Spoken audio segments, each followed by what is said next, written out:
I just ceased to have thoughts for about a minute back there, and now I have to go into this. So I may talk all day, and I may talk really slowly. So Kara and Walt, thank you for all this. So Internet Trends presentation. This presentation is meant to be read. It's not meant to be presented. So it is online at kleinerperkins.com and elsewhere. So please do not take notes, and I apologize for the speed at which I will go through this and the transition from meditation to this. And Kara did not make it through 3 minutes, as you'd imagine. So this is the outline. We're going to talk about internet trends, online advertising, commerce. Spent a lot of time on interactive games, media, China internet, provided by Hill House Capital. They did a great job, as always. India internet, and talk about some of the public-private companies. If you have a few macro thoughts, and if we have time, want to get to probably the best part of the presentation, which relates to healthcare, put together by Noah Knopf at Kleiner Perkins. And it's great stuff. It's a lot of up and to the right charts that indicate what's really going on in the sector. I'd like to spend a half an hour on this slide. A whole bunch of people helped us with this, especially Alexander Cray and Ansel Parikh on our team at Kleiner Perkins, and a bunch of you in the room have always provided a lot of help. And thanks for keeping us honest. We put this report out there, and our goal is to go back to work, continue investing, and hope people make the report better in the way they look at it. So high-level trends: 3.4 billion internet users, flat growth, up 10% year on year versus 10% last year, and 8% growth if you didn't include India. So India is really growing quickly. Smartphone units pretty slow, 3%. Smartphone install base, 12%. Usage and engagement continues to be pretty strong, up 4%. Online advertising and commerce. We've really linked commerce into our advertising section this year because ads are becoming storefronts. It's increasingly measurable and actionable. Ad growth is driven by mobile. Growth is accelerating in online advertising, up 22% year on year. Mobile dollars spent surpassed desktop in 2016. Advertising dollars, some people love this slide, some people hate the slide, continues to shift to usage as it should, and mobile continues to gain share. It's a big deal. Internet advertising dollars per zenith will exceed TV advertising dollars within this year. Google and Facebook account for 85% and rising share of internet ad growth. Ad measurability can be triple edged. When things are measured, people don't always like what they see, and users don't always like their data collected. Advertisers like measurable engagement metrics, but some find measuring ROI challenging, as they do with offline. Ad blocking continues to grow. Users increasingly opt out of the stuff that they don't want. Leading ad platform offerings are rapidly improving their back-end data plus front-end measurement tools and targeted delivery of ads that users increasingly want. This looks at the dashboards for Facebook, Google, and Snap. They continue to get better with targeting and measuring ads. We're going to look at some of the ad formats that are doing particularly well. Product listing ads from Google driving clicks to product pages. Targeted pins from Pinterest driving product discovery and purchase. Contextual ads from Facebook driving direct purchases. Goal-based bidding ads from Snap driving user action. Geo-targeted local ads driving foot traffic to stores. Incentive-based and skippable video ads are driving positive interactions for consumers. In-app ads plus dynamic creative are driving higher in-app install performance. In-ride, in-hand recommendations. Example here is Uber and Foursquare. Location plus the route plus a destination plus the time of day plus an offer. This for Blue Bottle Coffee anyway, Blue Bottle Coffee, which we all love. Hyperlocal targeting, Nextdoor and Xad, from home, your neighborhood, to work on your commute. Advertising inefficiency is increasingly exposed by data. The right ad at the right time, driven by algorithms, created a fantastic business for Google. If we think about it, it's user-typed input and words. This is what's happened to Google's market cap as they optimize for user-typed input. We're continue to have user-type input. At the margin, we're moving to user-uploaded input, real-time images. This is an example of Snap ads launched in 2014, and this looks at the market cap of Snap, which has been driven by optimizing for user-uploaded input. According to Ben Silbermann, and we agree, a lot of the future of search is going to be about pictures instead of words. Ads are evolving rapidly, often organic with data at the core. Emerging retailers and crafty big brands are finding ways to make collaborative ad creation, social plus UGC, work for them. Brands and consumers, redistribution is driving engagement. This has been in Jerry's with UGC. Brands and consumers, brands are sourcing content from fans, and brands and influence are driving engagement a lot. Emerging retailers and crafty big brands are finding ways to make images, video, data, algorithms, and voice work for them. Image-based platform front ends are taking tap and augment is at the margin replacing typing. Image-based platform front ends, taking pictures can replace typing. This is Google Lens, which is a pretty interesting product that's just coming to market. Image-based platform back ends, algorithms infer user context from the images and can provide contextual relevance for advertisers, which is a huge opportunity. Voice-based mobile platform front ends, voice is increasingly replacing typing. 20% of mobile queries made via voice on Google via Google Assistant a while back. Voice-based in-home platform front ends are doing the same thing where voice can replace typing. Voice-based platform back ends are the quality of accuracy is improving. This is Google machine learning achieved super high word accuracy just this year at a point where it's almost as good as the human voice. Ads are becoming targeted storefronts. Ads, content, products, transactions, lines are blurring. The content is becoming the store. The ad is becoming the transaction. Product quality plus customer support plus transparency bars are rising owing to social media. Social media can provide an opportunity to improve customer service. It drives accountability. And real-time online customer conversations are rising very rapidly. This is Intercom's growth of active conversations, and the growth is extraordinary. Customers increasingly expect to understand how things work and more transparency thanks to the internet and social media. Retailers are emerging with especially effective strategies. This is a group of companies that we think are doing one thing particularly well. Chewy.com has a very strong user community and a great target market. They don't return a lot of products. Glossier is fantastic at content marketing. Untuckit is using online and offline synergies in both marketing and merchandising. Allbirds shoes are innovative, and the website and the offerings and the service offer very simple choice, and the chart on the right shows how rapidly they're growing. Trendyol is using private label and local sourcing for local communities in the Middle East in a way that we haven't seen before. LaFleur is targeted at women's professional wardrobe and is driving a relationship-driven experience where it's both online and offline. I'm going to run through some e-commerce ahas, which are not only interesting but sort of amusing. If it seems like package and parcel growth is accelerating, it's because it is, up 9% year on year. Apartment building lobbies are becoming warehouses. Doormen are becoming foremen.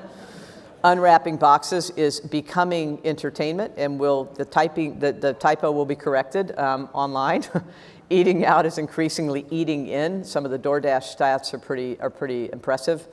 Grocery shopping is getting personal, fast, and easy. Lowe's is doing augmented reality, helping consumers find products in stores. Stitch Fix launched another private label clothing brand, and it's computer generated. It accounts for 1% of their products for now. Retail store closings may break a 20-year record while Amazon is opening retail stores. Digitally native brands are going offline. The world's largest offline retailer, Walmart, is getting aggressive online and showing good results. Amazon has become a leading private label supplier of baby wipes and batteries. And with all this, e-commerce growth is accelerating again in the US, up 15% year on year. And now we have a new kind of store. It's a subscription store. What else would you expect, and who's it from but Amazon.com? More faster than ever, great products find customers, customers find great products. The process and data collection and intermediaries are changing at a torrid pace. I'm going to move to interactive games. Interactive games, as we think about it, are really the mother lode of tech product innovation, evolution, and modern learning. Bing Gordon helped us out a lot with this presentation. It's been a pleasure to work with him. Global interactive gaming is mainstream. It's evolving rapidly, and we're still early days. There are 2.6 billion gamers in the world, up from 100 million in 1995. Gaming has evolved from individual play to global collaboration over the last 50 years. Gen X and millennials have been gamified since birth. Gaming is a large, broad, and growing business. Revenue up 9% year on year, 100 billion. Asia Pacific is the largest market. Gamers are of all ages. 35 years old is the average, higher than many people think. Female gamers have been gamers from the very beginning, but genres tend to differ between what women play and men play at the margin. Gaming tools are pervasive online. They can optimize learning and engagement. I'm going to run through some of the examples. Repetition, you learn from losing. Dynamic difficulty adjustments, the ultimate trial and error experience, solving puzzles, pattern recognition and critical thinking, planning workflows, managing time and resource efficiency, completing projects, track the finish line from the start, leveling up, ongoing progress measurement, competing, play against self and others, sharpen skills, exploring and discovering, open closed doors, hack to improvement, following rules, structured play, collaborating, social connection and leadership, learn from, work with others, observing, learn from watching others perform. This is Twitch data on the right. Interacting with and analyzing data. Many games have strong math underpinnings. The chart on the right looks at fantasy sports player growth in the US at about 60 million today. Self-optimization, driven by math, stats, metrics, and rankings, and creative storytelling. Can be the master of a universe, whether it's Minecraft, Mass Effect 3, or many other things. In addition to optimizing learning and engagement, gaming tools are foundational for the internet services that we use today. Reputation and rankings, deep roots in gaming, started with Space Invaders, now it's Airbnb, Uber, Lyft, all over the place. Digital recognition, deep roots in gaming, what started badges and Activision 2600 games in 1980, now all over the internet, perhaps too all over the internet. Interactive storytelling started with Atari in 1980, now starting with Netflix, Twitch, and Amazon. Interactive learning started with Lemonade Stand in 1979, now all over most of the successful education apps that are out there. Upgrades and downloadable content. The first downloadable content was Sega in 1993. Now it's in many places, including in cars. Secondary markets, RuneScape in 2001, now again all over the internet. There are 3 companies that are doing especially well today. WeChat with 768 million DAUs started as a gaming platform, QQ. Slack, 5 million DAUs, started as a gaming company, TinySpec. Discord, 9 million DAUs, started as Hammer and Chisel.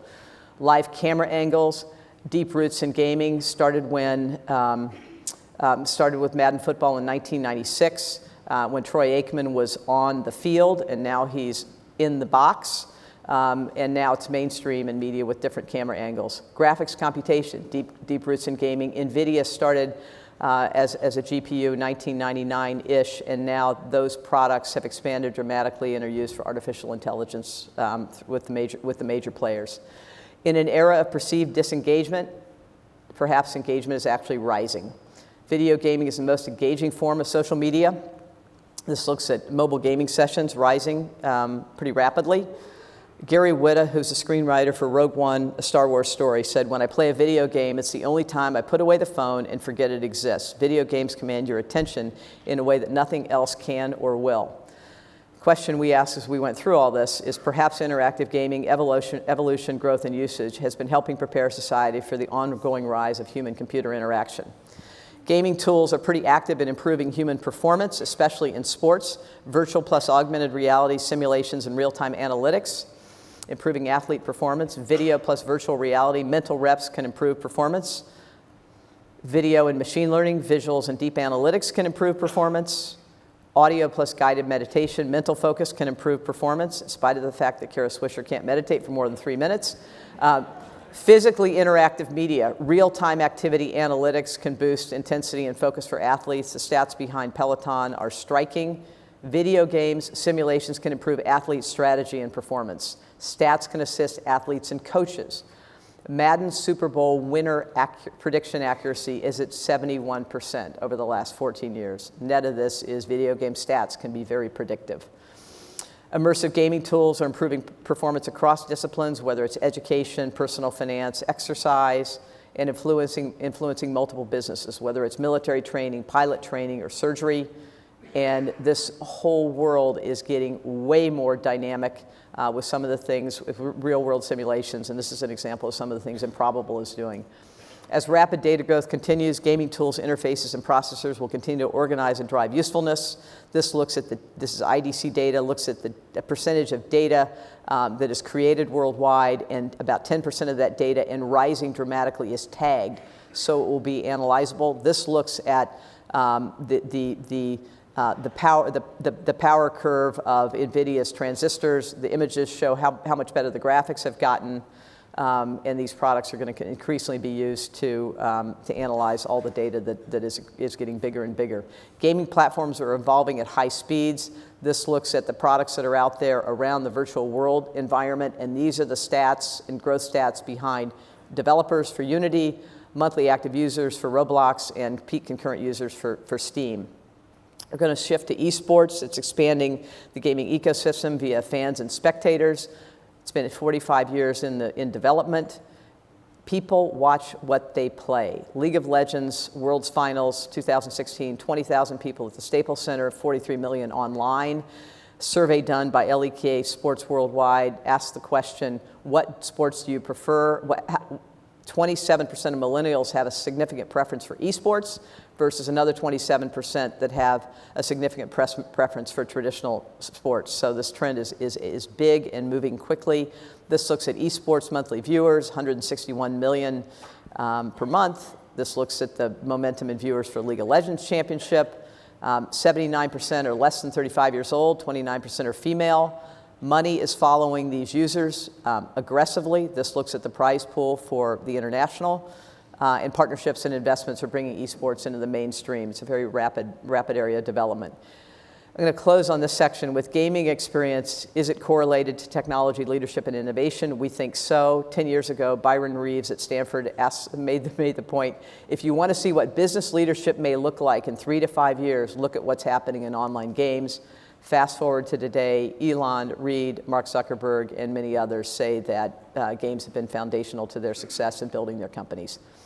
Perhaps interactive gaming evolution, growth, and usage with related data collection, analytics, real-time simulations, and engagement has been helping prepare society for the ongoing rise of human-computer interaction.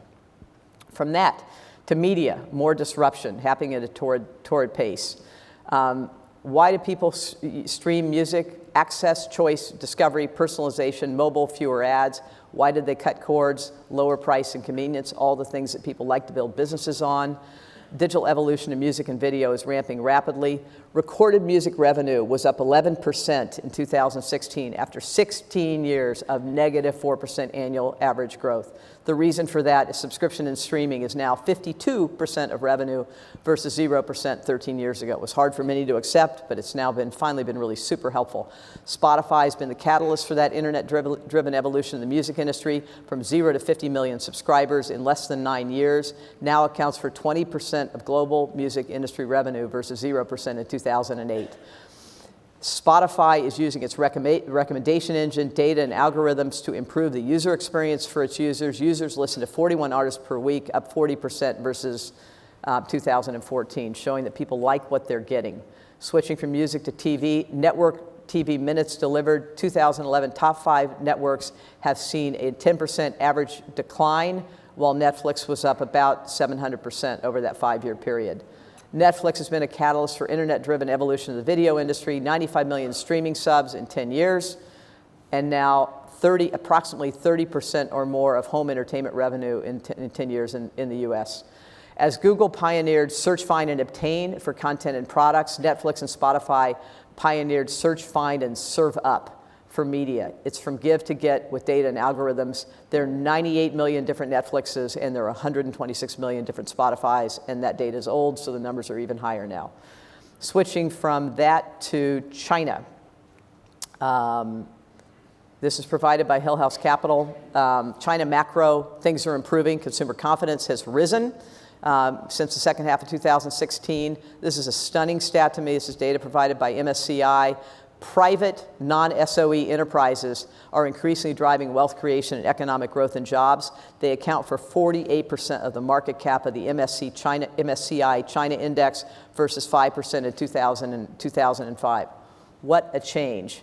And in that category, the companies that are driving that growth, the leading sector that's driving that growth is the tech sector. China mobile internet users, 700 million, accelerating up 12%. Mobile usage outpacing user growth, up 30% for usage versus 12% for users. China entertainment is driving a lot of usage and monetization growth.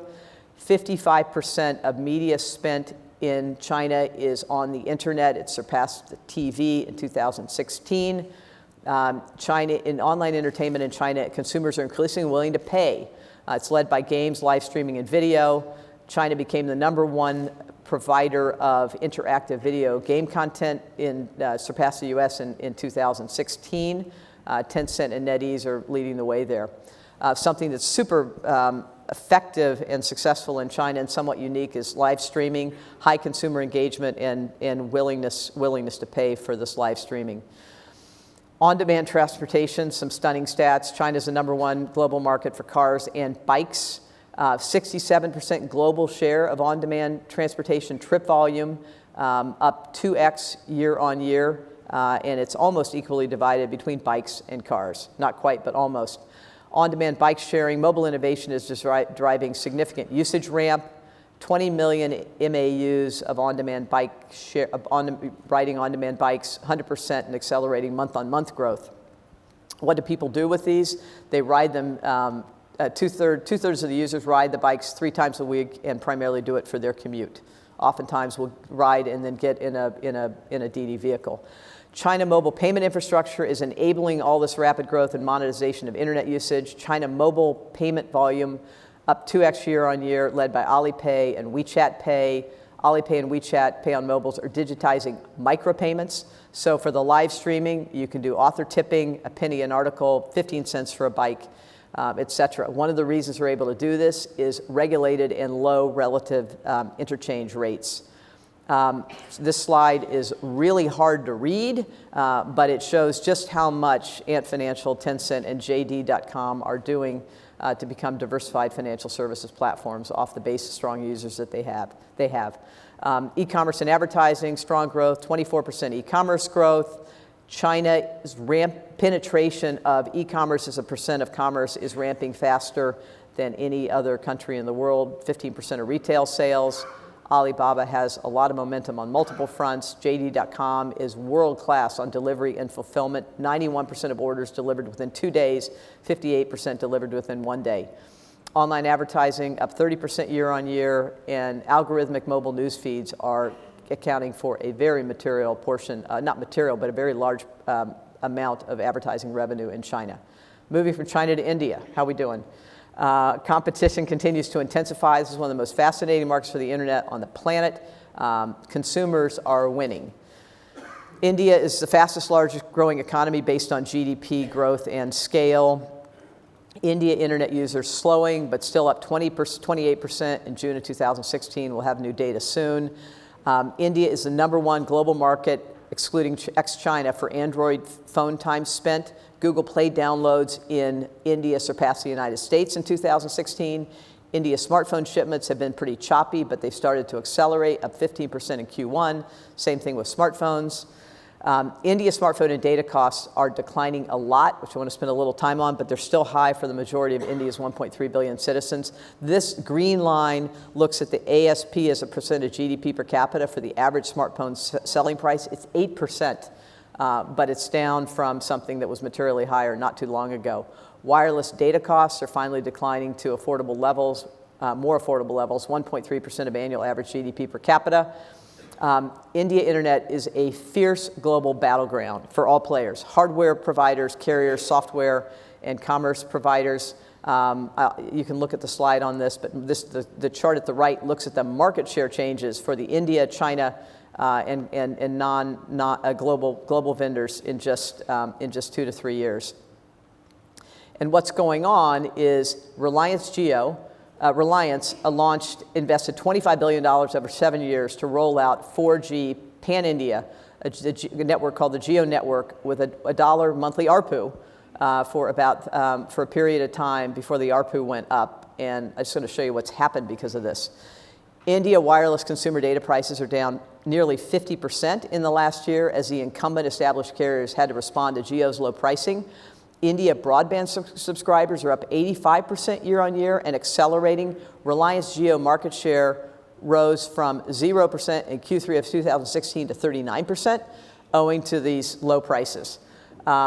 If we look at software, China, Alibaba has #1 browser share in China at 50%, and Google Chrome is at 32%. If we look at the India software companies, the top downloaded apps, 4 of 10 are from the United States: Facebook WhatsApp, Facebook Messenger, Facebook, and Facebook Lite. 2 are from China, and 2 are from India. In e-commerce, many players are fighting for share. It's a super competitive marketplace, and Amazon is pretty relentless in wanting to win in this marketplace. This looks at SKUs and sellers and fulfillment centers, and they're aggressive and investing heavily. So in India internet usage, I'm going to look at some stats on how much it's growing since the Jio launch. This looks at data usage, rising the data usage. Meditate. Data usage is rising dramatically as access costs have fallen, as you can see from the slide. This is a couple of broad bandwidth-intensive apps that shows their growth since June of 2016. India leadership is unlike any we've seen in the world when it comes to focusing on the internet. These are some of the key policies, all with ways to help the country be more successful economically. If we sum up a lot of what I just went through, India internet usage growth is strong, owing in part to broader availability of low-cost data access. India internet user base at 355 million is large. Ongoing smartphone and access prices are crucial to onboarding the next 200 million. For the businesses, driving free cash flow for many of the internet businesses in India is challenging, owing to fierce competition, and consumers are benefiting mightily from this competition and from the government policies. India is leapfrogging in some areas and reimagining some areas that are pretty striking. A leader in mobile in the world versus desktop. A leader like no other in digital IDs. Aadhaar and eKYC have offered digital authentication for 1 billion people, and the usage of these products is growing dramatically. More than 1 billion people have digital IDs in India. This looks at the growth. This was a very deliberate and successful effort. And what these digital IDs do is they help people get services in a much faster way than they could before. Paper's been removed and phones have been engaged. This looks at the growth in Reliance Jio's signups and subscribers. 108 million signups in 7 months. 72 million of them converted to paying subscribers, and that's March data. I suspect it's higher now. This looks at the stack for digital payment and data infrastructure in India. Started with Aadhaar and eKYC for identity, then moved into banking for all, banking accounts easily accessible for citizens, and then UPI, which is a universal payments interface, and Bharat interface for money, which allow at very low cost transactions to take place in India. This looks at Paytm's registered user growth, and this looks at the bank-to-bank mobile money transfers. Think Venmo, think Square Cash. In the momentum. This is just since August of 2016, so super fast growth. On the reimagining front, entertainment, weekly mobile time spent is at 7x TV. 45% of mobile time is focused on entertainment. TV shows are being reimagined for mobiles first. India education, the largest K-12 school system in the world, 250,000 students. The education, quality education is not what a lot of citizens would want to be, and it's the largest, we believe, one of the largest markets in the world for coaching and tutoring. And this looks at how things are changing because of accessibility via mobile, self-paced and personalized learning. India healthcare insurance, India healthcare, fewer than 20% of citizens have insurance, and things are being optimized to take advantage of that thanks to the internet. In India marketplaces, organizing the unorganizable, middlemen are being replaced with smartphones, and many direct-to-consumer marketplaces are developing. There are a bunch of challenges in the internet in India. One is excessive venture capital funding in the second half of 2014, 2015, helped drive startup valuations up and spending and competition. And then there are multiple languages in India, so it's hard. You can't go pan-India with one language. There are a lot more macro challenges. The demographics are good and bad, job creation, business basics, education, logistics, gender disparity, and you can find those slides online. Global public-private internet companies. It's been a good time to be a leader and an innovator.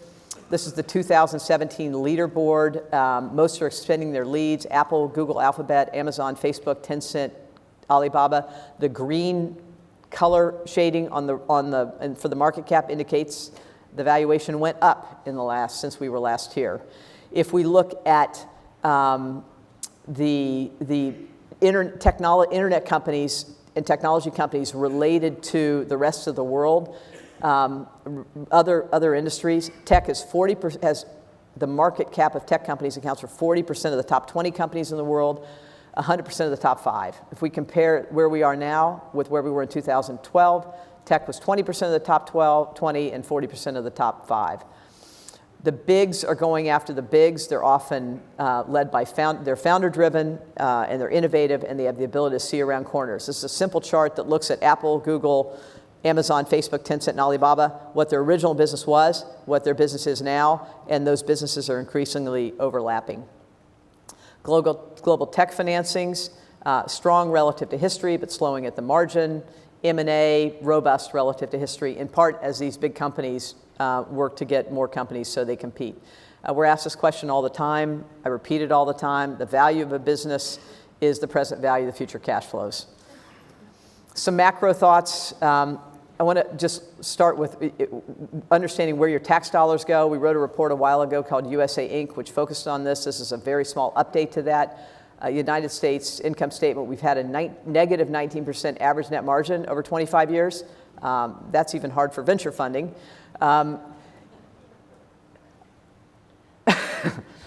U.S. income statement, this is what net losses in 45 of 50 years look like.